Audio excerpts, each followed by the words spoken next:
안녕하세요. 개본 즐겨보고 있는 구독자입니다.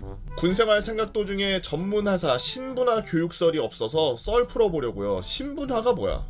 저는 우선 16년도에 운전병으로 입대해서 18년도에 전문하사 임관을 했습니다. 이 상태에서 병에서 부사관 신분으로 바뀌는 상태이기 때문에 신분화 교육에 다시 입소해야 했죠. 부사관으로 원래 있던 자대에 적응해 가던 중에 단에서 공문이 내려왔습니다. 저는 전방의 한 신교대에 교육을 받으러 갔죠. 이 신분화 교육은 말 그대로 병사대에 물을 빼는 작업이라고 합니다. 보통 지역별 전문하사들 다 모아놓고 진행합니다. 전문하사라는 게 그건가요 혹시? 저는 전역한 다음에 나온 시스템인데 썰랑썰레 보시는 분들 중에 좀 연식이 오래되신 분들은 전문하사가 뭐야? 그냥 하사인가? 이럴 수 있는데 부사관인가? 이럴 수 있는데 병사 전역하고 난 다음에 이후로 6개월인가 부사관으로 월급 받으면서 근무할 수 있는 그런 시스템이 있어요.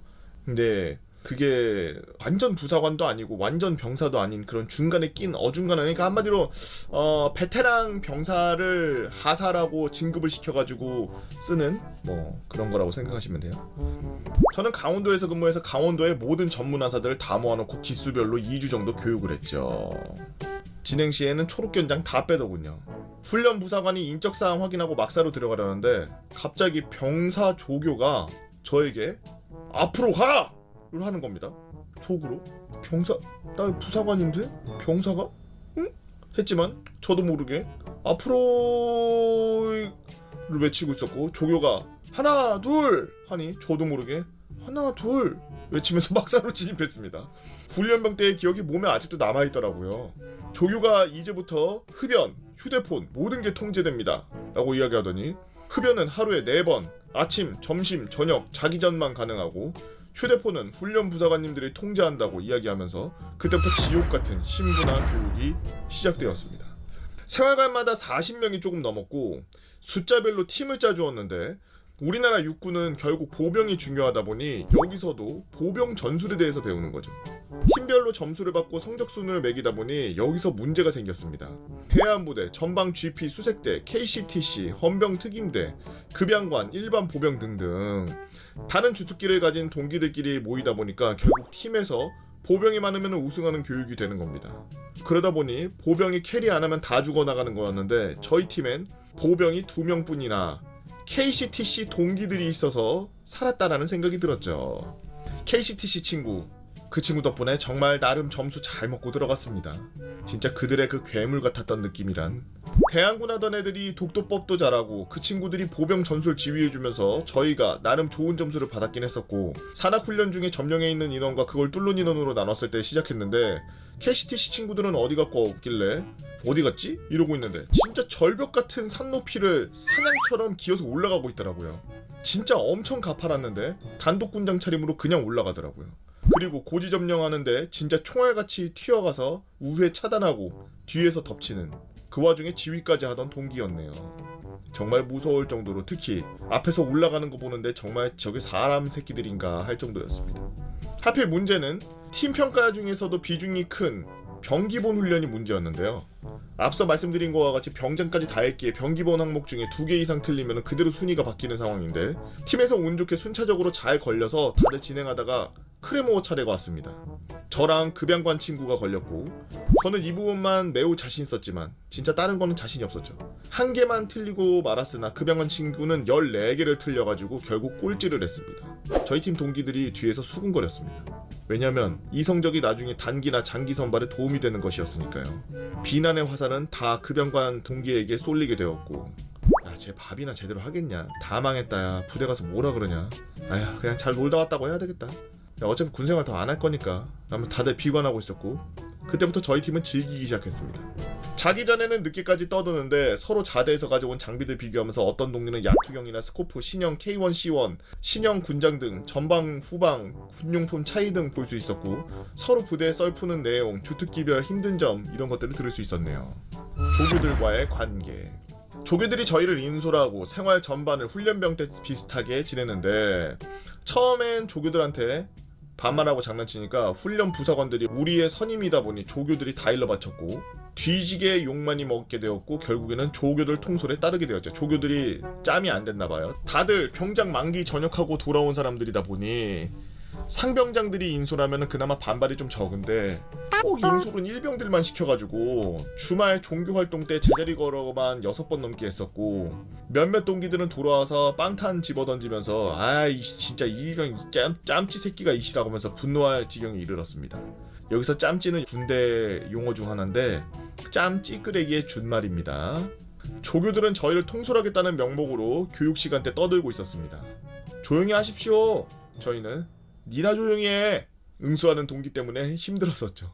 마지막 날 퇴소 전에는 견장을 달고 이제 다시 교육생에게 하사로 돌아가게끔 인정해주는 분위기가 조성되자마자 각 생활관마다 조교 한 명씩 불러서 야 제자리 걸어갈 PT 유역체조 시작 구령고 시작 무전기 뺏고 조교들 다 불러서 단체 PT 체조시키고 물론 길게는 아니고 장난식으로요. 특히 제자리 걸어가는 발맞추기 시키고서 다들 이갈고 있었기 때문에 이때쯤 되면 일병 조교들이 갑자기 군기가 꽉 잡혀서 덜덜 떨면서 진행하고 상병 초들은 죄송하다고 쇼부 보려다가 잡혀서 PT 체조하고 상꺽 이상들은 어디로 도망쳐서 없고 조교 모자 뺏어서 쓰는 동기의 장난으로 그때처럼 제자리 걸음 시켜봐 하는 동기 PT 조교 교관했던 동기 부조리가 뭔지 보여줄까 등 목소리가 작다라고 클 때까지 시키는 동기 등등 살면서 조교 역광광 시키는 건 처음이었으니 다들 신나게 잘 놀았습니다. 그리고선 다들 조금씩 돈을 모아서 담배 과자 등을 3박스를 꽉 채워서 사주거나 저희 생활관은 계좌번호 알려달라 해서 5,000원씩 송금해주고 훈훈하게 마무리하고 각자 부대로 돌아갔던 신부나 교육설이었습니다. 기억이 잘 나지 않아서 짧게 요약했는데 흥미로우면 더 써보도록 할게요 라고 안빌인견님께서 올려주신 썰렁설이었습니다. 아니 부사관 신부나 교육을 하고 거기에 점수를 매기는데 왜 팀 단위로 매기지? 어차피 그 사람 기량을 평가하고 그 사람이 부대 들어가서 또 개인 기량을 평가받아서 장기 단기로 끊어지는 건데 저걸 왜 팀으로 묶어서 저렇게 할까요? 저거는 제가 봤을 때는 훈련하는 게 좀 뭐랄까 자기네들이 좀 편하려고 하는 게 아닐까 그런 생각이 드는데 군대라서 팀으로 한다고? 훈련소에서도 팀으로 안 하잖아요. 훈련소에서도 개인으로 채점을 하는데 부사관이 장기를 꿈꾸고 있는 친구들이 갑자기 팀전으로 돼서 저렇게 중간에 패급 나와가지고 점수 떨어지고 그렇게 전부 팀 단위로 평가받는다 그러면은 굉장히 억울하고 짜증날 것 같은데 다른 사람 때문에 내가 피해를 보는 일이 생기면은 짜증나지 열받고 저게 뭐 공부를 그만큼 할 시간을 줘서 하는 게 아니라 병사 때 얼마나 열심히 했느냐를 거의 평가하는 것처럼 그냥 싹 한번 훑는 느낌의 훈련인데 그냥 패급은 걸러내고 잘하는 애들만 모아서 했어야지 저걸 또 보병 애들 전술로 싸우게 하고 그러면은 안 되지. 특기들이 다 다른데 진짜 개인들이 갖고 있는 주특기를 살려서 해주려고 하면은 노력을 해야지. 저거는 문제가 좀 있다고 봅니다. 전 병사 때야 좀 완전히 무슨 굴리트처럼 토탈사커 하면서 여기저기 그냥 다 불러다니면서 뭐 개원했다가 막 갑자기 막 근무 나갔다가 갑자기 무슨 뭐 공구리 치다가 운전하다가 별의별 짓을 다 할 수 있지만 부사관 되고 하면은 좀 그런 게 좀 즐거워야 되는 게 아닌가, 좀 전문화돼서 한 구역을 파야 되는 게 아닌가 싶고. 그리고 두 번째로 우리나라 부사관 시스템이 그냥 이렇게 들어가면은 좋겠는데 왜 그렇게 안 하는지, 왜 처음부터 부사관으로 들어오는 사람들을 받는지. 솔직히 장교는 아예 배우는 것 자체가 아예 다르니까 장교는 밑에 애들 관리하는 것부터 해서 아예 그냥 전술 짜고 이런 것부터 해가지고 아예 다른 거 교육을 받으니까. 그런데 부사관은 솔직히 병사들의 엘리트화된 거잖아요. 병사들이 좀 베테랑이 된 거니까 특수보직, 그러니까 특수전 그런 데에 있는 사람들 빼고는 부사관을 그렇게 그냥 일반 부사관을 뽑아서 데려다 놓는 게 그렇게 좋은 게 아니라고 생각해요. 왜냐하면 저도 군대에 있을 때 신입 부사관이라고 해서 하사들 이렇게 들어오고 이러면 이등병보다 못해. 일머리가 없어요. 그러니까 군대에 자기가 이등병으로부터 들어와가지고 병장 될 때까지 생활을 해보면은 야 군대 이거 야 나는 적응을 못한다, 답이 안 나온다, 이런 친구들도 있을 거고, 어떤 친구들은 나 군대 완전 적응 잘하는데 재밌는데 부사관 지원해야 되겠다, 이런 막 마음이 막 솟구치는 친구들이 있을 거고. 그러면은 그런 부사관들을 툭툭 뽑아가지고 그냥 바로 재교육시켜서 부사관으로 견장 바꿔주면 되는 건데 우리나라 부사관 시스템이 좀 잘못돼 있다고 생각을 합니다. 오늘 썰 풀 건 제가 땡땡사단 훈련병 시절 사랑니를 뽑은 썰입니다. 때는 2022년도 상근 예비역. 신의 자식과 같은 엄청난 꿀을 등에 업은 채 훈련소에 입소한 저는 설렘 반 두려움 반으로 훈련소 입소를 했습니다. 훈련소에는 중소 분대장 하지 마라, 그거만큼 일 많이 하고 시간 낭비하는 것도 없으니까 라는 말을 들었지만 뭔가 이 마음속에 끌어넘치는 관종력이 저를 주체하지 못하고 1소대장 훈련병이 되어서 1소대를 이끌어가게 되었죠. 만 4일 만에 어떤 놈이 중대장 훈련병을 하겠다고 나타나서 중대장 훈련병이 소대장으로 밀리고 저는 자연스럽게 분대장이 되었습니다. 그러던 어느 날 수류탄 훈련을 한창 연습 중이었는데 세열 수류탄을 실제로 던지기로 정했고 저는 기쁜 마음에 와, 훈련 한번 풀코스로 즐겨보겠구나 라고 생각을 하고 있던 찰나 그 주 금요일에 문제가 생깁니다. 금요일 새벽 잠을 잘 자고 있는데 왼쪽 아래 사랑니 쪽에 통증이 생겨서 잠에서 휙 하게 깨고 됐죠. 마침 불침번 교대를 해줘야 되는 시간이었고 그래서 별일 아니겠지 겸사겸사 일어나서 준비하고 전투복으로 환복을 하고 있는데 치통이 점점 심해지는 겁니다. 생활관 문 앞에 불침번을 서야 하는 저는 아찔한 치통에 서 있기도 힘들었고 복도에 불침번 서던 같은 생활관 동기에게 치통이 심해서 좀 앉아있겠다라고 했더니 오늘 맛있는 반찬 갈비 나오는데 이빨 아파서 못 먹겠네 라고 하면서 약간 놀리듯 말하는 겁니다. 그러려니 하고 앉아서 불침번을 서고 당직사관에게 오늘 치통이 심해서 훈련 참석 못할 것 같다고 말씀드리니 심하냐고 물어보셔가지고 심하다고 답변드리고 의무대가 열리는 시간까지 기다리게 되었죠. 그렇게 의무대가 열리는 시간까지 기다리다가 의무대에 갔는데 군의관분이 상태를 듣고 전산에 올리지도 않고 대충 종이로 진통제 정도만 처방해 주는 겁니다. 그래서 뭐야 별거 아닌가? 진통제 좀 먹으면 낫는 건가? 라는 생각을 하고 넘어갔죠. 그러면 안 됐는데 치통은 점점 심해져 동기에게 진통제 한 통을 빼앗아서 아플 때마다 하나씩 복용했지만 진통제는 약간의 통증을 줄여줄 뿐 두세 시간 뒤에 머리를 누가 못으로 찌르는 듯한 고통을 주었고 조교들에게 말을 했지만 주말에는 의무대 열지 않습니다. 그러면 사단 의무대는 이용 못합니까? 라고 물으니 사단 의무대에서는 소견소가 있어야 갈 수 있습니다 라고 하면서 답변만 해줄 뿐 자기들도 해줄 게 없다면서 진통제 하나 주지 않았죠. 금요일 토요일 아무것도 먹지 못한 저는 진짜 지옥인 일요일이 찾아왔습니다. 왜 일요일이 더 지옥 같냐고요? 처방 진통제도 상비약도 아무것도 남지 않았기 때문입니다. 온갖 치통과 고통에 약도 없고 그저 악으로 깡으로 버티는 하루하루를 보내고 있었죠. 이제 훈련을 받아야 되는 월요일이 왔습니다. 월요일까지 치통을 달고 오니 왼쪽 아래 턱이 부어서 입이 다물어지지 않는 지경이 이르렀고 저는 아픔을 다시 한번 당직상황에게 알리고 아직 의무대가 열지 않았으니 훈련에 참여해라 라는 답변만 듣고 아픈 몸을 이끌고 연병장에 나가 파란색 연습용 수류탄을 던지고 연습을 하고 열애도 잠깐 했다가 복귀해서 훈련에 참석하고 죽을 맛을 보면서 훈련을 받았죠. 그렇게 일과 시간이 끝나고 다물지도 못하는 입을 가지고 의무대로 가서 군의관에게 똑바로 말도 못하고 라고 말을 하니 그때서야 어허 부었네? 사태의 심각성을 깨닫고 진료 기록을 찾아봤죠. 군의관은 황급하게 사단 의무대에 연락을 취했고 치과가 열려있나 확인하고 조교에게 말해서 빠르게 치과로 가야 한다고 말했고 조교도 급하게 당직사관에게 무전으로 알렸고 저는 당직사관의 자차를 타고 사단 의무대로 향했습니다. 사단 의무대에 가니 병사들과 간부들이 잔뜩 있었고 저는 치과 진료를 위해서 치과에 들어가게 되었죠. 간호사를 해주시는 상사분께서 자 앉아봐 엑스레이 찍게 라고 하셔서 엑스레이 찍고 군의관 대위분이 들어오셔서 이렇게 붓고 지통이 심했을 텐데 어떻게 버텼어요? 라는 물음을 하셨고 그저 침묵을 유지할 수밖에 없었습니다. 그 후 치과 의자에 앉아서 입을 벌려보라고 하셔가지고 벌렸고 잠깐 보시더니 저에게 이리 말씀하셨습니다. 이봐요 훈련병, 이거는 염증이 지금 너무 심해서 당장 사랑니를 뽑을 수가 없어요. 저는 거기서 얼어붙었습니다. 왜냐하면 다음 날이 바로 실제 세열 수류탄을 던지는 날이기에 불참할 수 없었기 때문이죠. 그렇게 당직사관과 군의관 둘이서 무슨 이야기를 하는지 서곤서곤했고 당직사관이 저에게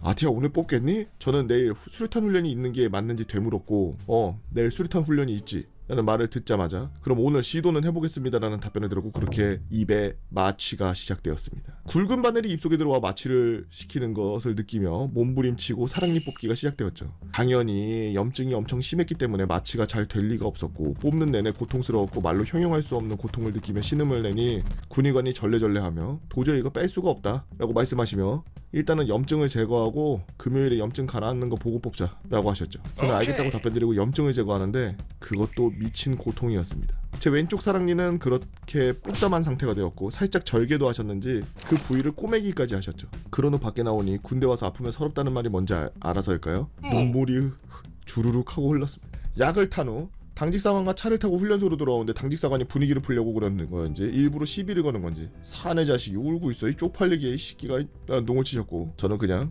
가만히 있는데 눈물이 났습니다라고 답변드렸죠. 그렇게 사단을 무대에 돌아오니 동기들이 걱정의 눈빛으로 괜찮냐고 물어봐줬고 저는 애써 장난조로 뽑다가 실패했어 아씨 라고 말해줬고 동기들이 역시 군의관 믿는 거 아니라고 다 같이 욕을 해줬습니다. 그런데 생각보다 염증을 제거하니 치통은 별로 없었고 단지 입을 벌릴 때 통증이 있는 수준으로 많이 호전되었죠. 수류탄 훈련도 각개전투 훈련도 잘 받고 금요일이 다가왔습니다. 참고로 이 당시에 통증으로 식사는 부식으로 나온 우유 정도만 먹을 수 있었죠. 금요일은 각개전투 규장에서 실제로 나가서 마지막 연습을 해보는 날이었어요. 하지만 사랑니를 뽑아야 되게 팀장이자 분대장인 저를 열애하고 치과에 가서 사랑니를 뽑았습니다. 그러고 난 후 교장에 돌아와서 동기들에게 걱정스레 저의 사랑니의 안부를 물어봤고 없애버렸다고 말해줬죠. 하지만 저는 남은 고비가 있었으니 바로 사랑니를 빼고 그곳을 실밥으로 묶은 채 행군을 하는 거였습니다. 당시에 아무리 사랑니를 제거하고 실밥을 묶어서 치통이 거의 해방되었다고는 하지만 약간의 치통이 남아있었고 그래도 못 먹어도 분대장이기에 동기들에게 모범을 보여야 되겠다고 생각해서 철야 20km 행군을 끝마쳤고 그 다다음날 사단 의무대에 가서 실밥을 제거했죠. 약 3주간의 길고 길었던 사랑니와의 전투는 끝이 났고 훈련소에 퇴소하고 집에 와보니 그때 여파로 7kg가 빠져있는 신기한 광경을 목격했습니다. 그 과정 속에서 훈련소 조교이자 고등학교 친구가 많은 도움을 줬고 PX 직원분의 도움이 있었죠. 끝까지 제 이야기를 봐주신 모든 분들에게 감사의 인사를 올리고 이만 물러나겠습니다. 그 당직사관님이 저희 소대장님이셨는데 이놈이 저의 생지부를 사랑니 뽑고 눈물을 흘린 거를 써놔서 동대장이 이런 적이 있냐고 물어봐서 곤란했었네요 라고 아티1님께서 올려주신 썰랑썰레였습니다. 나는 오히려 꿀이었을 것 같은데? 왜냐하면 사랑니를 뽑으면은 분명 진짜 엄청 센 진통제를 줄 거란 말이죠, 그죠? 그러면 행군할 때 진통제 먹고서 행군하니까 고통이 덜 들겠지. 발 아프고 어깨 아프고 허리 아프고 목 아프고 막 다리 떨어져 무릎 떨어져 나갈 것 같고 골반 떨어져 나갈 것 같은 그 느낌. 그게 진통제로 전부 다 해소가 될 테니 제가 봤을 때는 오히려 슈퍼 솔저가 되셨던 부분이 아닌가. 물론 군대에서 아파가지고 거기서 이렇게 하면은 좀 그렇죠. 그리고 의사가 그렇게 판단한 것도 제가 봤을 때는 정확히 맞습니다. 사회에서도 이빨에 그런 염증기가 많고 그러면은 무조건 그 부분을 릴렉스 시키고서 그 다음에 치료를 들어가요. 잇몸이 막 부으면 안 보이거든. 그렇다고 해서 그 잇몸 부은 거를 다 절개하고서 다 드러내고서 하냐. 그걸 절개해버리면은 나중에 붓기가 빠졌을 때 잇몸이 없어져 버리지. 그럼 이빨을 그 견고하게 잡아줄 살이 없어지는 거에 되고 그렇게 되면은 이빨을 치료하더라도 불편하게 되겠죠. 정확한 판단으로 만든 건데 동기들이 모르니까 그 군의관 욕을 했네요. 이번만큼은 군의관 편입니다. 저도 사랑니를 뽑았던 적이 있기 때문에. 네, 안녕하세요 개보 형님. 군생활 동안 말도 안 되는 에피소드들 하도 많아서 주변에 유튜브에 올려봐라 조회수 각이다 라고 하면서 하도 부추기길래 수많은 썰들 중에 하나 슬쩍 풀어봅니다. 저는 군복이 구형에서 신형으로 넘어가는 시기였던 12년도 2월 군번이에요. 이 일화는 당시 제3야수교회에서 워낙 유명했던 일하고 또 사건의 당사자가 워낙 유명한 사람이다 보니 당시에 제3야수교 간부님들이나 운전훈련병님들이 이 글을 본다면 바로 누군지 알아차리실 거라고 생각합니다. MSG는 전혀 없어요. 저는 사회에서 20살 때부터 운전을 시작해서 또래보다는 다소 운전에 자부심이 있던 터라 운전병으로 지원하여 사단 신교대를 수료하고 제3야수교 상색에 끌려가 모 중대에 배치되었습니다. 제 후배네요. 그 당시 육군 군복이 개구리 군복에서 신형 디지털 군복으로 넘어가던 과도기라 2월 군번인 저는 상의와 하의는 개구리로 야상은 디지털로 보급받는 돌연변이 군번이었습니다. 돌연변이 개구리네요. 사단 신교대에서 모두가 빡빡머리에 똑같은 돌연변이 복장이라 키 차이 말고는 구분하기도 어려웠었는데 야수교에 입소하고 첫날 아침 점호를 하는데 저기 멀리서도 확 눈에 들어오는 빡빡머리가 하나 있었습니다. 자, 지금부터 3야수교에서는 워낙 유명했던 일화라 A 병사라고 칭할게요. 키도 엄청 커서 키 185는 훌쩍 넘어 보이는 훤칠한 키에 덩치도 엄청 컸기에 안 그래도 확 눈에 들어오는 동기였는데 문제는 상하이 개구리 군복이었던 전인원들 중에 그 A 병사만이 유일하게 상하이 야상까지 전부 디지털 군복을 입고 있었습니다. 모두의 관심을 받은 그 A 병사는 자연스럽게 교관들의 눈에도 들어오게 되어 분대장 역할을 하게 되었고 모두가 하나같이 어떻게 신형 군복을 입고 있는지 의문을 갖게 되었죠. 유난히 여유가 넘치고 모든 일을 도맡아 하며 실수 하나 없이 야수교 내 간부들에게 사랑을 독차지하던 그 A 병사. 저는 슬금슬금 접근하여 조심스레 물었습니다. 저 혹시 신형 군복은 어디서 받으신 거예요? 누가 봐도 나이가 많아 보였고 뭔지 모를 여유와 포스가 느껴져서 저도 모르게 존대가 나왔어요. 개인적인 사정이 조금 있어서요. 라는 짧은 말과 함께 말을 아끼는 그 모습에 저는 더더욱 그 이상한 병사를 이상하게 생각하게 되었죠. 동기들끼리 들리는 소문에 의하면 나이가 많고 고려대를 다닌다는 소문만 무성할 뿐 실체를 알 수가 없어 너무나 답답했죠. 그렇게 1주차가 마무리되던 어느 날, 어느 주말, 천장에서 들리는 쥐 발소리 때문에 빡칠 대로 빡친 저희는 빗자루를 이용해서 쥐를 한쪽으로 몰아넣고 있었는데 갑자기 스피커에서 마이크 켜지는 소리가 나더니 현 시간부로 전인원 낙사 대청소 실시하고 생활반 밖으로 나오지 말 것. A병사는 지금 당장 면회실로 올 것 이상 이라는 말과 함께 저희는 대청소를 실시하고 생활관 밖으로 나가지 않고 생활관에 대기 중이었습니다. 그런데 말입니다, 밖에서 돌아온 A병사의 가슴팍에 있는 약장이 2등병 약장에서 1병 약장으로 바뀌었습니다. 아니 이게 도대체 어떻게 된 영문인지 아무리 물어도 하고 실실 웃기만 할 뿐 대답을 안 해주는 A병사. 그런 A병사를 조금씩 피하고 어려워하던 간부들. 가족 중에 별이 있나? 아니 아무리 스타백이 있어도 갑자기 1계급 특진이라니. 상식적으로 이해가 가지 않았지만 중대장님 포함 간부들이 A병사에게 곤란한 질문을 하는 병사는 군장을 싹 다 돌리겠다는 엄포를 두었기에 그렇게 1주차가 지나고 2주차가 시작되었습니다. 그런데 말입니다, 아침 조모를 나서는 제 눈에 이상한 게 보입니다. 분명 1병 약장을 달고 있었던 A병사 갑자기 상병 약장이 달려 있습니다. 아니 이놈의 쥐새끼들 때문에 잠을 설쳐가지고 이게 잠을 제대로 못 자서 잠이 덜 깼나 싶어가지고 눈을 부비부비 제대로 다시 봐도 상병 약장. 아니 그때부터는 이 A병사를 뭐라 불러야 하는지, 이게 동기긴 동기인데 이게 선임인지 이게 뭐 아저씨인지 이게 모두가 혼란스러웠지만 간부들도 A병사에게 특별히 뭘 시키지도 않고 오히려 A병사를 피해가며 전전긍긍하며 모두의 궁금증을 극에 달할 때쯤 화장실에서 볼일을 보고 나오던 저는 건물 밖 흡연장에서 간부 2명이 담배를 피며 이야기하는 걸 우연히 듣게 되었습니다. 아, 저 A병사 뭐는 왜 이게 우리 부대 육사교장이랑 무슨 고위급 간부들 왔다 갔다 하는 거 진짜 개고생이네 진짜. 아 그니까 말입니다, 저 완전 골칫덩어리라던데. 아니 국방부에서도 이런 케이스는 처음이라고 하던 것 말입니다. 라는 대화를 들으면서 저는 육사? 육군 사관학교 학교장? 뭐지? 육사 교장 아들인가? 라는 생각에 그 A병사에게 접근해서 다 알고 있다는 느낌을 풍기며 일부러 애매하게 얘기를 꺼냈습니다. A병사 형, 나 다 들었어. 형 육군 사관학교 얘기 말이야. 아이고 들었구나. 뭐 그렇게 됐네. 좋은 얘기는 아니니까 그냥 다른 사람들에게는 얘기하지 말아줘. 라면서 고개를 휘적휘적 저으며 A병사는 그 자리를 떠났고 육군사관학교와 관련이 있다는 걸 확신하게 된 저는 아주 조금의 의문을 해결한 채 그렇게 3주차가 끝나갈 무렵 조금 비어있던 A병사의 찌찌에 갑자기 뭔가 가득 차있는 것 같아서 자세히 들여다보니 저는 경악을 금치 못했습니다. 아니 분명히 상병약장을 달고 있던 A병사 이젠 병장이 되었네요. 이젠 당황스럽지도 않았습니다. 도대체 이 사람 정체 뭐지? 이쯤 되면 국방부 장관이 백인가 싶기도 하고 처음부터 끝까지 의문투성이었던 그는 결국 야수교를 수료할 때까지 정체를 밝히지 않았습니다. 그렇게 시간이 흘러 저희 모두 자대 배치를 받고 한두 달이 지났을 즈음 야수교 동기에 통화를 하던 저는 A병사가 자대 배치를 받고 2달 정도 후에 전역을 했다는 이야기와 함께 A병사의 정체를 알 수 있었습니다. 사건의 전말은 이랬죠.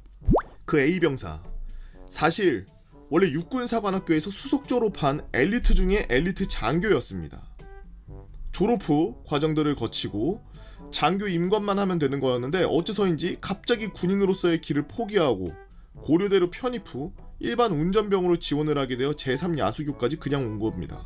제가 듣기로는 육사에서 중간에 퇴교를 하고 다른 학교로 편입해서 일반병으로 가는 사람들은 다수 있으나 이렇게 완전 졸업까지 하고 그것도 수석을 하고 임관을 코앞에 둔 사람이 갑자기 일반병으로 지원하는 사람은 육군 역사상 처음이라고 하더라고요. 선례가 없다 보니 국방부에서는 어떻게 해야 하나 싶어서 육사 교장 포함 여러 고위급 간부들이 A병사를 설득시키려고 저희 3야수교까지 직접 행차했었던 거고요.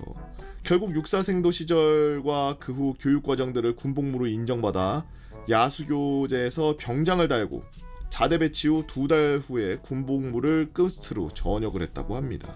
긴 글 읽어주셔서 감사드리며 유튜브로 시청 중이신 분들 모두 감사합니다.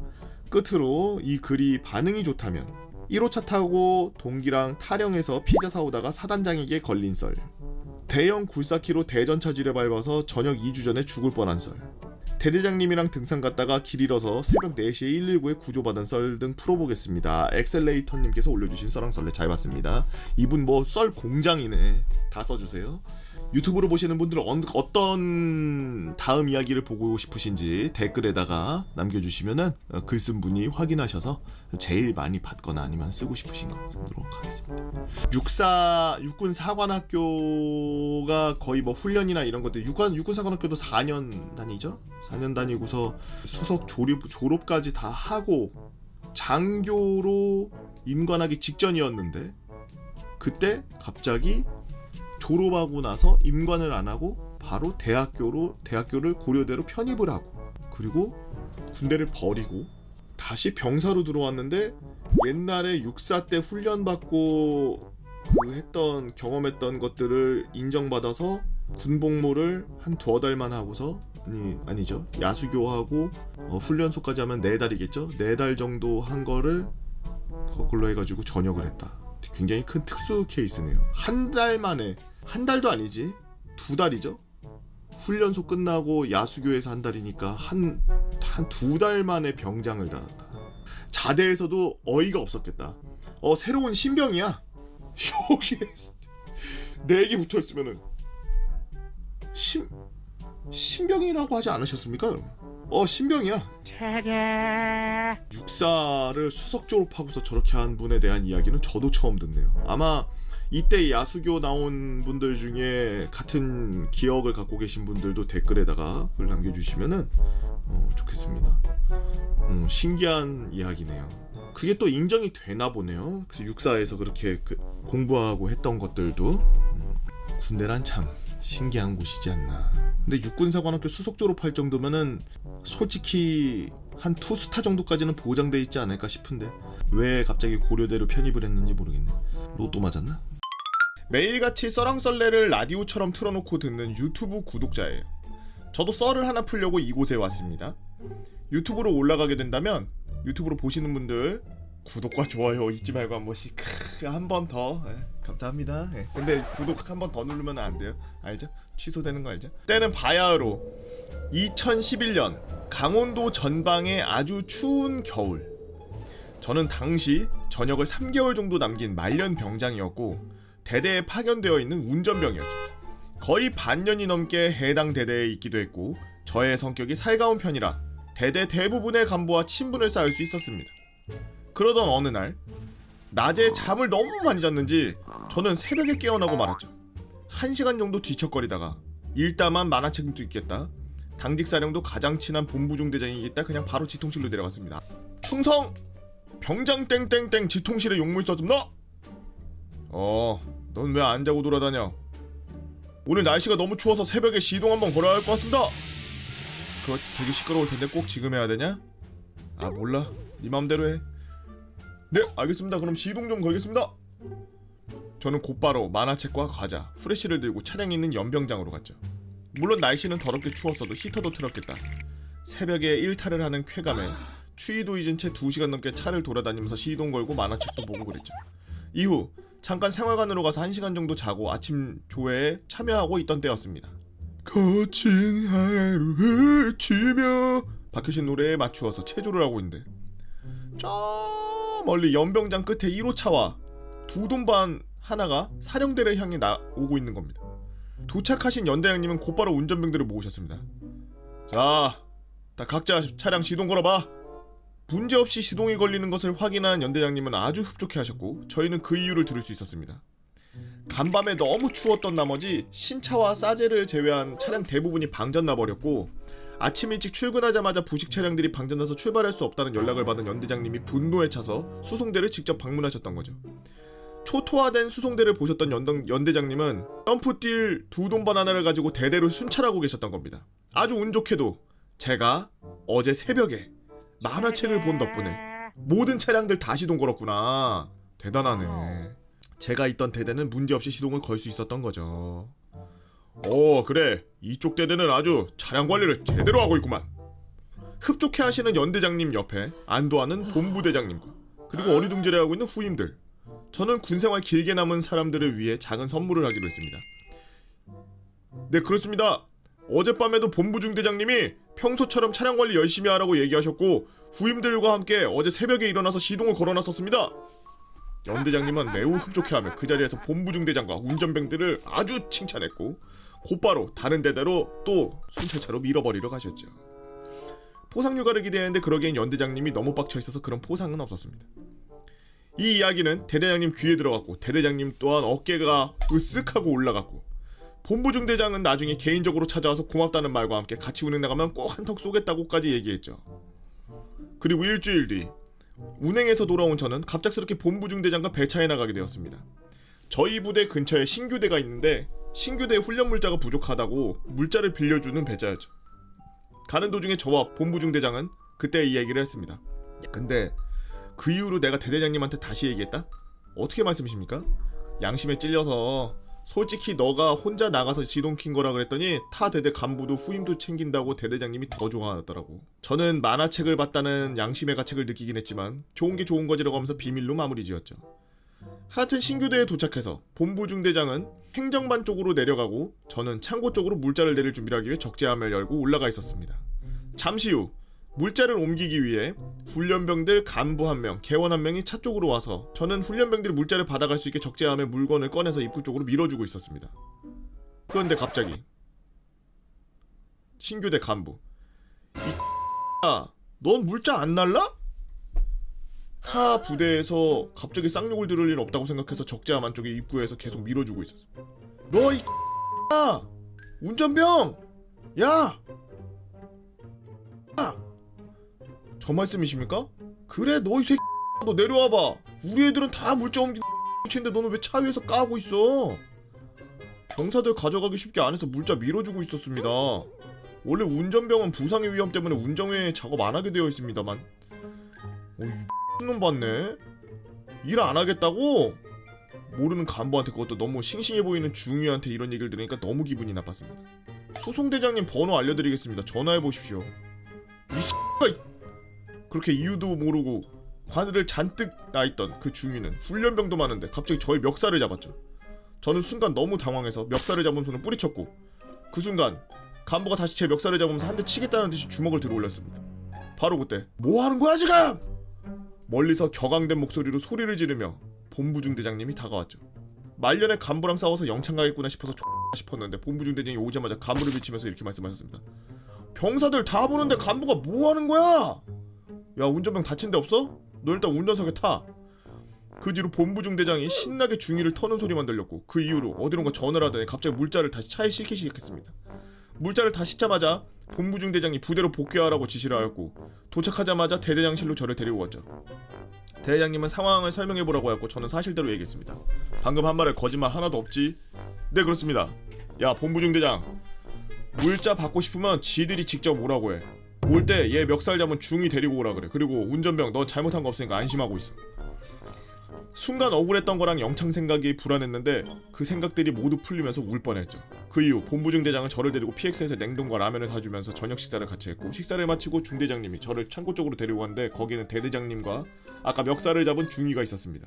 대대장님의 지시로 그 중위는 훈련병들 통솔하다가 본인이 실수했다 미안하다 라고 말을 했고 저는 그렇게 군생활 처음으로 간부에게 사과를 들었죠. 우리가 보는 앞에서 그 중위와 병사가 낑낑대며 차에 물건을 싣고 가는 걸 보고 그 사건은 마무리가 되었습니다. 제 군생활에서 가장 억울한 일이었는데 쌓아놓은 공덕 덕에 운 좋게 잘 해결됐던 일인 것 같습니다. 아주 긴 썰이지만 읽어주셔서 정말 감사드리고 저도 나중에 기회가 되면 군대에서 햄스터 구하기 위해서 똥통 들어간 썰, 여자 간부에게 고백했던 썰 등 풀어보도록 하겠습니다. 감사합니다. 라고 어둠 속의 비웃음님께서 올려주신 썰랑썰이었습니다. 수송부에서는 저런 일이 많아요. 저도 이제 저희 부대가 예비군 부대였거든요. 그러니까 뭐라고 해야 되냐면 전쟁이 나면 예비군이 되는 예비군들을 데려와서 이렇게 해서 증편되는 그런 대대였어. 영의 대대였어. 근데 예비군들 훈련할 때 옆에서 조교처럼 이렇게 앉아가지고 이제 훈련할 때 그 두돈방 감 잃지 않게 그렇게 한 바퀴 두 바퀴 이렇게 도는 그런 코스가 있었는데 그거 이렇게 도는데 정비 장교님이 그날따라 X내 빡쳤어. 정비 장교님이 옛날에 제가 항상 말씀드리던 그 정비 장교 등치 막 어깨 막 이만하고 등치 근육 막 장난 아니야. 머리 깔끔하게 다 벗어지셔가지고 연병장에서 예비군 상태로 뭐 수업하고 있었는데 빡치게 했나봐. 예비군들이 막 약 올리고 빡치게 했나봐. 자기 힘을 과시해야 되는 막 그런 게 있었나봐. 우리 차가 연병장 둘러서 이렇게 가고 있는데 앞에서 사이드 미러를 다 뽀개고 있는 거야. 그 지휘봉으로 갖다 사이드 미러 빡 뽀개고 또 뒤차 와서 막 뭐라고 얘기하고 또 사이드 미러 빡 뽀개고 또 내 앞차 와가지고 또 뭐라고 물어보고 사이드 미러 빡 뽀개고 그리고 또 나한테 또 오는 거야. 야 개봉! 일병 걔 보고 너 새끼야 너 차 뭐야? 이 차 말씀이십니까? 그래 파워야 비파워야? 무파워입니다. 그렇지. 야 잘 들어. 훈련하고 교육할 때는 비파워 쓰는 거야 이 들아. 이러면서 막 소리를 막 그 사열대 앞에서 막 고래고래 소리를 지르면서 막 앞에 다시 가면서 돌아가면서 다시 다 깨. 다 유리 다 치워 이 라면서 막 다 깨고 다 그런데 가서 다시 그 예비군한테 가서 우리 병사들이 말이야 똘똘한 새끼들이 별로였어. 자 그럼 다음 수업 시작하자. 예비군들한테 데리고 예비군들 막 존나 쫄아가지고.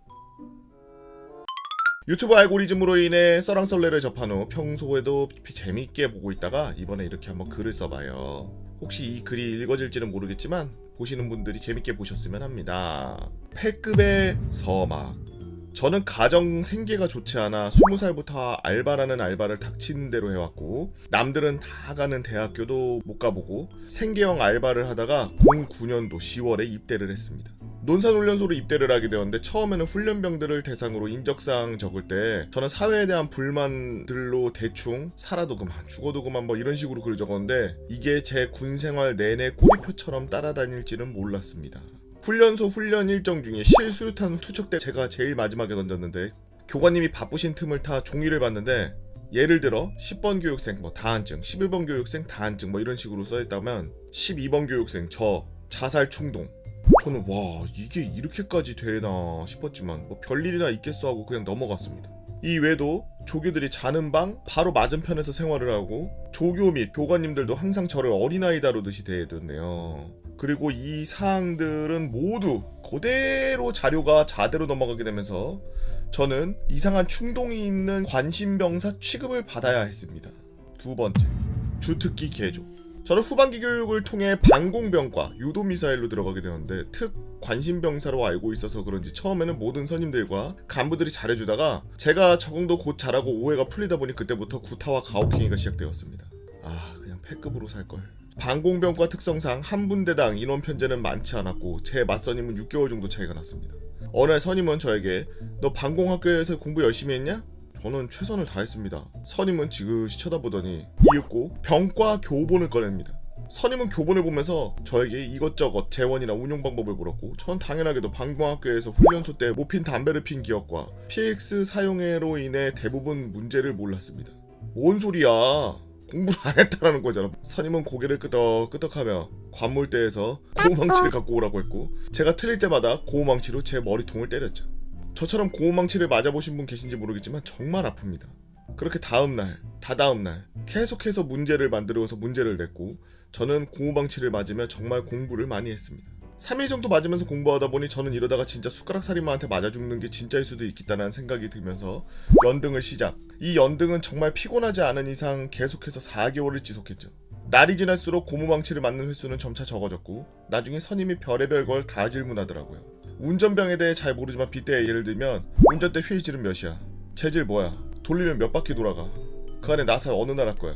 뭐 이런 것까지 다 물어봤다고 보시면 될 것 같습니다. 물론 4개월 후에는 제가 쏘는 무기의 탄도값 계산도 하고 있더라고요. 그렇게 저는 일병 초에 상병장들도 건들지 않은 주특기를 마스터했습니다. 여담이지만 제 분대장을 포함한 선임들은 기본 재원만 외우고 있었다라네요. 두 번째 여담으로는 상병 초까지는 간부의 관심도 있었던 걸 알아서였는지 간부들이 통신 발칸 주특기도 시켰었습니다. 도대체 주특기가 몇 개야 그러면? 세 번째, 제 2의 주특기. 일병을 달면서부터 방공 관련 주특기로는 건드는 사람이 이제 없었고 분대장과 위의 선임들은 훈련 교육 시간에 이리저리 돌아다니며 놀아댔었고 저는 그들을 대신해서 훈련 일지를 작성하던 날들. 당연히 간부 눈에는 짬도 안 되는 놈이 팔자 좋게 훈련하는 게 보기 안 좋았을 거고 이것저것 작전 상황이나 주특기 재원을 물어봤는데 그것도 또박또박 대답을 잘하니 이렇게 두기에는 못 보겠고 그래서 다른 거 시키자니 다른 건 할 게 너무 많고 어느 날 그러던 부소대장이 저를 취사장으로 불렀습니다. 반공부대 특성상 진지에 올라가는데 거기는 취사병이 없으니 앞으로 진지에 올라가면 너가 취사를 해야 된다 라며 아무것도 모르는 저를 취사장에 박아버렸고 당연히 저는 군대 오기 전까지 집에서 라면 정도만 끓여 먹는 게 전부였는데 이렇게 제2의 군 생활을 또 시작하게 되었죠. 기억에 남는 거는 계란국이 나와야 되는데 재료 중에 간장이 적혀 있었고 20인분 계란국에 간장 한 통 다 넣어서 계란국인지 간장국인지 모를 일종 창고 박살에 큰 기여를 했으며 이에 간부들이 완전 군장으로 보답해 주었습니다. 그리고 주특기를 못하면 그동안 병사한테 고무망치를 맞아왔는데 짬밥이 맛이 없으면 간부들이 완전 군장을 계속 돌리더라고요. 저는 군 메뉴에 맞춰서 레시피를 공책에 작성하고 중대에 주둔하면서 취사병 선우님들한테 가서 요리를 배우기 시작했습니다. 이렇게 열심히 배운 실력으로 작전 진지에 올라가서는 상황이 걸리면 작전 뛰고 끝나면 취사하고 실상황 걸리면 작전 뛰고 끝나면 취사하고를 반복하며 살았습니다. 여기서 또 여담. 진지 말번 근무 고정. 이유는 아침 짬밥 만들려면 말번 근무를 나가야 했음. 여담 2. 제가 저녁을 한 후에 생각해야 한다고 간부를 설득. 맛없는 짬밥은 후임들이 만들게 합니다. 네 번째. 군대의 꽃은 작업. 일병이 꺾이면서 주특기로도 편해졌고 짬밥도 이제 레시피도 안 보고 잘 만들면서 저는 또 한 번 여유를 찾게 되었습니다. 선임들은 제가 고생이 많다면서 잘 대해주었고 이제는 정말 이대로 쭉 저녁까지 유지하고 싶었지만 위에 거술했듯 맛없는 짬밥은 후임들이 하게 되었고 그 시간에 저는 여유를 부리며 살고 있었는데 또 간부들이 보기에는 그냥 두기 그랬는지 할 일이 많다고 그러는 겁니다. 그렇게 간부들 손에 붙잡힌 저는 저녁이 얼마 남지 않은 병장들 또는 실세 상병들과 같이 작업 보조로 붙여줘서 맛있는 짬밥이 나온다고 하면은 짬밥 하기 전까지 작업하고 가서 짬밥 만들기, 그 도중에 상황 걸리면은 작전을 반복하기 등을 시작했습니다. 이게 대충 제가 설명을 해서 여러분들에게 이해도를 높여드리자면 자기가 지금 그 진지에 올라가서는 짬밥을 만들어야 되는데 맛있는 짬밥이 나오면은 본인이 만들고 맛없는 짬밥이 나오면은 후임들을 시키기 시작했대요. 그래서 지금 맛있는 짬밥이 나오면은 짬밥을 하기 전까지 작업하다가 가서 짬밥 만들고 그러다가 상황 걸리면은 가서 작전하고 이게 아무래도 대공병과다 보니까 작전이라는 표현을 계속 쓰는 것 같은데 뭔가 비상 그런 게 걸리면은 뛰어 올라갔다는 얘기 뭐 이렇게 대충 알아들으시면 될 것 같습니다. 5번째, 이제는 날 좀 그냥 내버려도.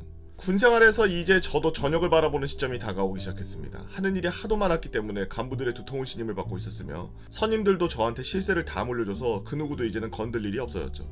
후에는 짬밥 레시피 정리해가지고 후임들한테 다 물려줬고 주특기도 마두임이 곧잘 따라왔고 고무망치를 사용했대요. 자기도 작업도 이제 제 다음 차례의 실세 후임들에게 일임하고 저는 정말 말년의 여유를 누리고 있었습니다.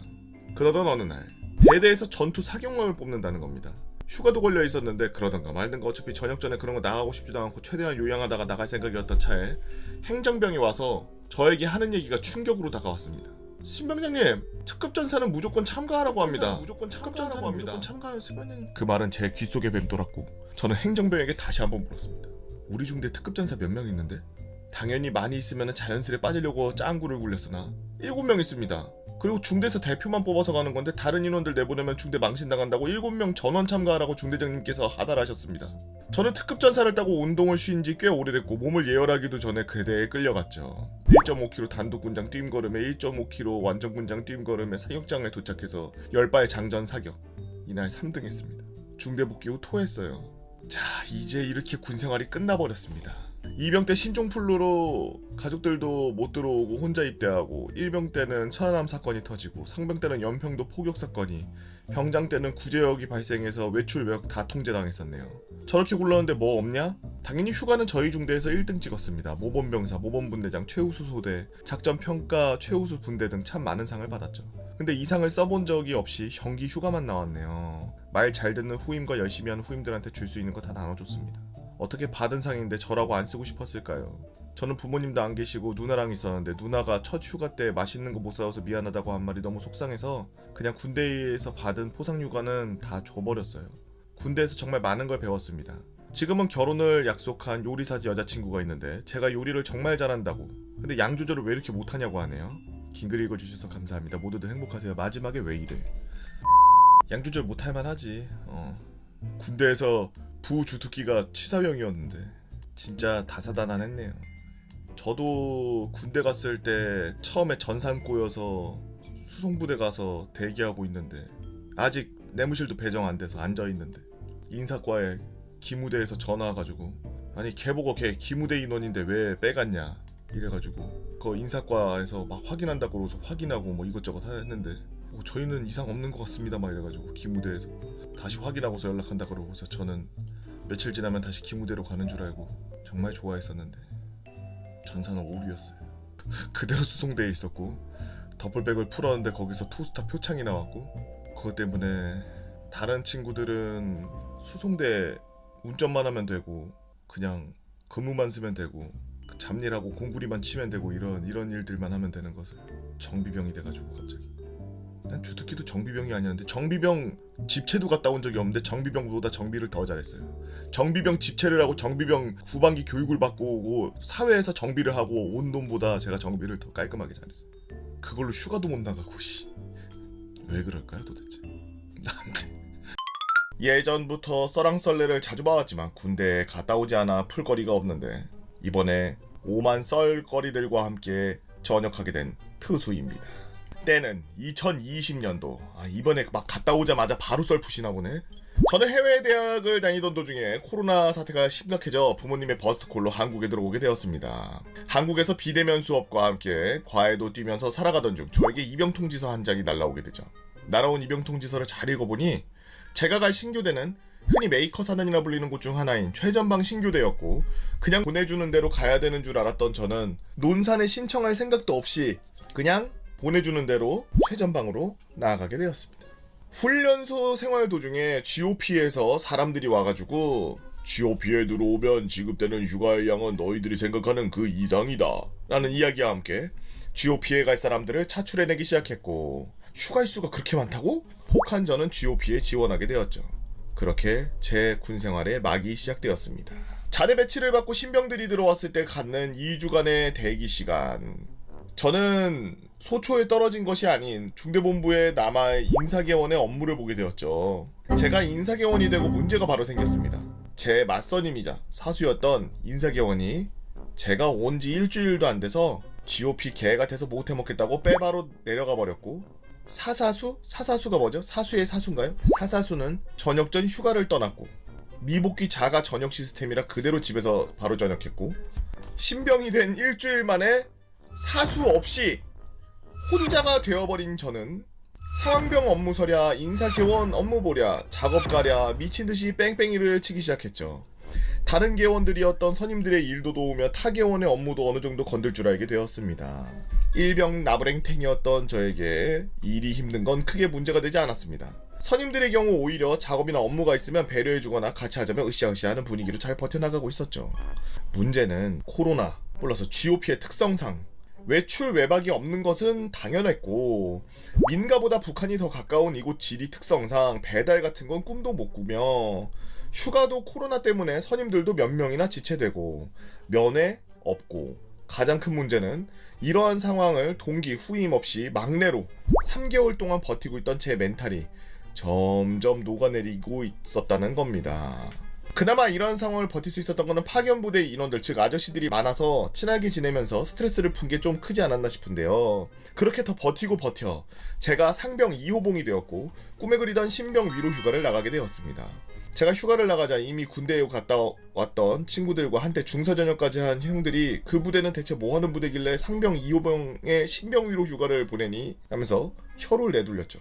야, 신병 위로 휴가는 원래 다이렉트로 바로 보내지 않나? 100일 차자마자 거의? 상병 2호봉 될 때까지? 1년 넘게 못 나왔다는 얘기야? 아, 대단한데? 꿈만 같았던 신병 위로 휴가를 마치고 자대 복귀했는데 사건은 이제부터 시작이 되었습니다. 제가 복귀하기 며칠 전 들어온 신병 중에 한 명이 제 선임들이 자신을 새벽 3시까지 잠을 못 자게 하고 얼차려를 시켰다, 폭언 욕설을 했다, 구타를 했다 등 뭔 말도 안 되는 개소리들이 적힌 종이를 여단장에게 다이렉트로 보내버렸고 하필이면 이때 당시에 드라마 DP가 유행하면서 부조리 같은 것에 가장 민감했던 터라 그 종이가 발송된 다음날 그 종이에 거론됐던 제 선임 3명과 마투임 1명이 그대로 날아갔고 심지어 여단에서 나와서 실시한 후임병 대상 마음의 편지에 들어온 지 어느 정도 됐던 한 후임의 의견만 해당 선임들에 대해 긍정적이었다는 이유 하나로 엽중대로 전출당하게 버립니다. 이 뭔 소리야? 조사도 안 하고 바로 보낸다고? 평소에 후임들이 일을 열심히 하지 않거나 농땡이 피울 때는 모질게 말을 하지만 누구보다 잘 챙겨줬던 선임들이었기에 뭐라도 해주고 싶었는데 일개 병사가 여단장의 선택에 뭐라고 할 수 있겠습니까? 속으로만 삭히면서 넘어갈 수밖에 없었죠. 아예 타 대대로 전출간 선임이 그닥 큰 제재를 먹지 않은 걸로 봐서는 종이에 적힌 대부분의 일들이 거짓이라는 것에 판별한 것 같지만 폭언욕설 같은 경우에는 해당 선임이 인정을 하여 이 부분에 대해서만 제재를 먹은 것 같았습니다. 그렇게 선임이 전부 날아가 버린 탓에 저는 반강제로 왕고 겸 분대장이 되었고 통신 보급 병기를 담당하던 선우임들이 전부 전출을 당해서 저 혼자 인정작군 대부분을 처리하게 되는 어메이징한 말년을 보내게 되었죠. 그렇게 신병 위로 휴가 갔다 온 지 4개월 뒤 표찰장만 4개 있던 저는 모아뒀던 모든 휴가를 원기옥으로 날려서 90박 91일의 전역전 휴가를 나오게 되었습니다. 군대의 꽃이라는 휴가 외출 면회 뭐 하나 제대로 즐겨본 게 없지만 부대 내 사람들이 워낙 좋아서 나름 즐거웠던 군생활이었던 것 같아요. 제 썰이 재밌으면 GOP에서 벌어진 다른 썰들 한번 풀어보겠습니다 라고 가가나가가님께서 올려주신 썰랑썰레였습니다. 아니 신병 위로 휴가를 나온 지 4개월 만에 전역? 이게 무슨 일이지 이게? 신병 위로 휴가를 나갔다 온 지 4개월 만에 원기옥 모험 90일 가 있어서 군생활 3개월을 날려? 대단한데? 아니 근데 아무리 포상이 많아도 그렇지 정기가 10일 1병정기, 상병정기, 병장정기 11, 30일 30일에 60일이면 60일이 추가됐다는 건데 60일 표창장이 도대체 얼마나 많았던 거야? 나머지 60일을 어디서 채운 거야? 잠깐만 너 혹시 인사계원 너? 아니겠죠. 그만큼 빡세게 했잖아. 근데 솔직히 후임도 없이 3, 4개월 동안 미친듯이 굴르고 신병휴가 갔다 왔는데 고참 다 날라가고 그 나머지 인원들 거의 업무를 다 했으니 제가 봤을 때는 최대한 중대장이나 뭐 대대장이나 이런 쪽에서 많이 편의를 좀 봐준 게 아닐까. 야 너 일찍 전역할 수 있게 표창장 많이 줄 테니까 애들한테 인수인계 잘하고 이거 업무만 잘 해줘 뭐 이렇게 하고서 한 거지. 군대 생활하면서 뭐 진짜 어떤 사람들은 코로나 때 군대를 간 사람들 보고서 진짜 꿀이었겠다. 훈련도 안 하지 않았냐. 뭐 그냥 뭐 개판 치지 않았냐. 막 이러면서 조롱하고 그런 사람들도 있는데 사실 군대에서 가장 힘든 거는 훈련도 아니고 근무도 아닙니다. 밖에 못 나오는 거죠. 그래서 제재를 할 때 너 훈련 추가라는 이런 제재가 없고 이런 처벌이 없고 너 휴가 통제 해서 밖으로 나가는 자유를 막아버리는 그 행위가 진짜 땅이 무너지는 것 같고 하늘이 진짜 막히는 것 같은 느낌이거든요. 엄청 답답해요. 휴가 통제를 당한다든지 아니면 휴가를 못 나가게 되거나 뭐 밀려서 못 나가거나 선임이 먼저 나간다 그래서 뭐 바꿔준다나 그래서 내가 원래 가기로 한 날짜보다 훨씬 뒤에 나간다든지 아니면 아예 못 나가는 상황에서 몇 개월 동안 못 나간다든지 이렇게 되면 진짜 너무나 답답한 막 지하실 같은 데 갇혀있는 것 같은 그런 느낌이 들어요. 엄청 크고 넓은 그런 부지에서 훈련을 하고 생활을 하고 있음에도 불구하고 그런 느낌이 들어요. 절대로 간부들은 느낄 수 없는 감정입니다. 그래서 그런 때일수록 간부님들은 분명 외부와의 그런 왔다 갔다 하는 외부에 왔다 갔다 하는 그런 것들에 최대한 지양해라 라고 하는 그 명령이 내려왔으니까 외박, 외출, 휴가 이런 것들을 통제하고 1년 반 동안 못 나가게 하고 이랬을 텐데 그랬을 때 만약에 추후에 지금은 안 그렇겠습니다만 만약에 추후에도 그런 상황이 발생되고 그런 명령이 떨어진다고 하면 간부님들이 좀 애들을 좀 잘 챙겨주셔야 돼요. 간부님들 말고는 외부하고 연락을 하거나 외부하고 진짜 뭔가 이런 연결돼 있는 그 라인이 없어요. 그래서 저는 군생활할 때 매달 나갔거든요. 왜냐하면은 저는 9박 10일을 써본 적이 없어요. 저는 많이 써봐야 3박 4일, 4박 5일. 제일 많이 쓴 게 5박 6일이었는데 5박 6일 쓴 게 그 신병 1호 휴가에 상장 하나 1일 붙어가지고 5박 6일 갔다 온 거. 군생활하면서 9박 10일 나와본 적이 있어요. 말년 휴가조차도. 그래서 다 잘라서 나오고 매일매일 하루 이틀로 잘라가지고 외출 나오고 그래서 외박 나오고 이래서 한 달에 한 번씩 나왔는데 그렇게 안 나오면 난 미칠 것 같았거든. 근데 후임 중에 한 놈이 아주 약간 좀 헷가닥한 놈이 있어가지고 금마가 좀 사고를 많이 쳤어. 그래서 휴가 제한이 엄청 오래돼서 2등병 휴가 갔다 오고 난 다음에 거의 상병 달고 좀 넘을 때까지 휴가를 한 번도 못 나갔어요. 외박도 통제 다 통제했거든. 외출 통제. 사고 계속 연달아 쳐가지고.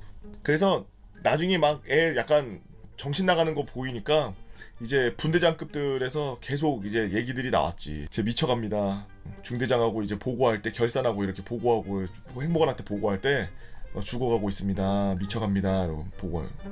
나중에 애 한 번씩 데리고 나가서 술 먹이고 들어오더라고 간부들이. 나도 그러니까. 근데 지가 잘못해서 그런 걸 뭐 어떡해. 그래도 우리 부대는 BOQ의 간부들이 많이 살고 있어가지고 술은 자주 얻어먹었죠. 술 뭐 거의 한 달에 한두 번 정도는 얻어먹은 것 같아요. 저는 뭐 맨날 불려내려고 하는 거죠.